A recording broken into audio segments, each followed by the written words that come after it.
it was really something about the Holocaust that brought me to Israel in the first place. And there I was, living my life in Canada, mother to children, young teenagers at the time, being a violinist in Toronto, playing in orchestras, doing what I do. And then somebody gave me a book of poetry of children from the Holocaust, from a place called Theresienstadt, and a collection of their poems and their art. And I really felt that I was being asked. I often call this a divine commission. I felt as though I was being asked to take some of these poems and put them together with portions of the scriptures to try to portray God's heart in the midst of what we would consider to be the greatest human tragedy and suffering that's ever happened. And so the next 3 years, 2.5, 3 years of my life was spent writing this music, which ended up being a big, big piece for orchestra and choirs, and which was performed in Europe, and then it actually came to Israel. And so my first visit to Israel was in 2004, and it's been a gradual love affair, really.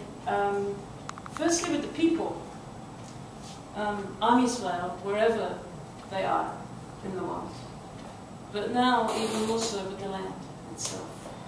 And so that's why I find myself here. I've been here for a year now. And I want to tell you just a very little story before I play. It was probably about 3 or 4 weeks ago, I received an email. And it's from somebody I'd never ever met before. And I gathered from the email that it had a story, something to do with the Holocaust, something to do with the violin. And it was very, very intriguing to me. And so I wrote back because he was saying, you know, he'd love to tell me the story sometime. And so I wrote back and I said, well, I'd love to hear the story.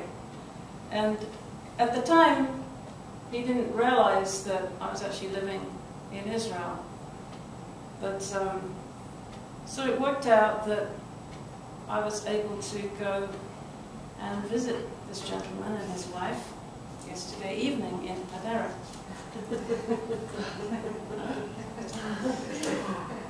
And so I meet Shlomo and Zipporah for the first time. And this is so special because, I mean, you can talk to Shlomo after, he can tell you the whole story, but the crux of the story is that he grew up in Holland. He and both his sisters were separated from their parents that were taken, and Shlomo was hidden. How many years? 3? 2 years. He was hidden. 3 years. And so he was a hidden child with a new identity, not knowing who he was anymore. Baptized, you know, to try and hide it even more. And so this was his life as a very young child. And then at the end of the war, his father shows up. His father survived. And all this time, his father had been a very keen amateur violinist. Very keen, studied. This is what he actually really, really wanted to do. He didn't quite make it to do it as a profession, but it was really his love. And during the course of the war, his violin was lost. And so father shows up. Shlomo goes with his father and his sister, who was also, they were reunited, and a new mother. And he begins to make his new life. but the violin is still missing. Until one day, his father walks in with the violin. This is the violin that was missing, that was lost. I've been thinking about this a lot, Shlomo, that just as you were hidden, this violin was hidden. And as you've just rediscovered this violin, and it is becoming, in a sense, a voice for you. And I think it is giving you a voice again. And so what I want to do, I don't want to play anything that has been written, anything that... I just want to play for you. Maybe Alyosha will join me at some point as I play. But, you know, I mean, think of this. Where has this violin been?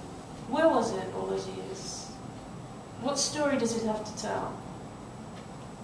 And